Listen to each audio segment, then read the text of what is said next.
దినచర్యల పాఠాలు.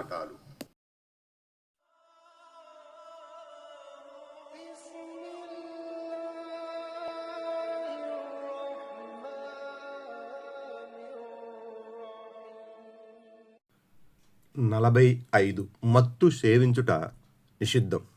విశ్వాసులారా, సారాయి, జూదము, విగ్రహాలు, పాచికల ద్వారా జోస్యము ఇవన్నీ అసహ్యకరమైన సైతాన్ పనులు. వాటిని విసర్జించండి. 5 అల్-మాయిదా 90 ప్రవక్త సల్లల్లాహు అలైహి వసల్లం ఉపదేశించారని అబ్దుల్లా బిన్ ఉమర్ రజియల్లాహు అన్హు ఉల్లేఖించారు. ప్రతి మత్తుగల వస్తువు నిషిద్ధం.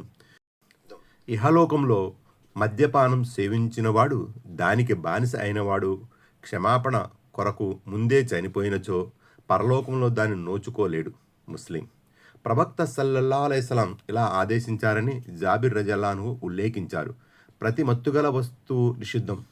నిశ్చయముగా మత్తు సేవించిన వారికి అల్లాహ్ తీనతుల్ ఖబాల్ త్రాగిస్తానని నిశ్చయించాడు. తీనతుల్ ఖబాల్ అంటే ఏమిటి ప్రవక్త అని అక్కడున్న వారు అడిగారు. నరకవాసుల చెమట లేక వారి చీము అని జవాబిచ్చారు ప్రవక్త సల్లల్లాహు అలైహి వసల్లం. ముస్లిం. తారిక్ బిన్ సువైద్ రజియల్లాహు అన్హు ఉల్లేఖించారు.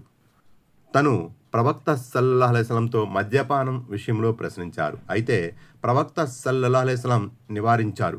నేను ఔషధం కొరకు తయారు చేస్తాను అని అంటే ప్రవక్త సల్లల్లాహు అలైహి వసల్లం అది ఔషధం కాదు, వ్యాధి అని నచ్చజెప్పారు. ముస్లిం. ప్రవక్త సల్లల్లాహు అలైహి వసల్లం ఇలా బోధించారని అబ్దుల్లా బిన్ ఉమర్ రజియల్లాహు అన్హు ఉల్లేఖించారు. ఇహలోకంలో మద్యపానం సేవించే వారి 40 రోజుల నమాజు స్వీకరించబడదు.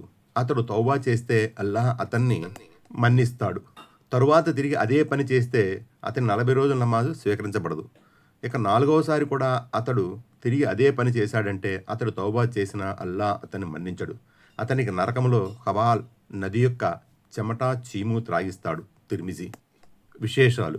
1. మద్యం సేవించుట నిషిద్ధం. 2. సేవించే వారికి కఠిన శిక్ష ఉంది.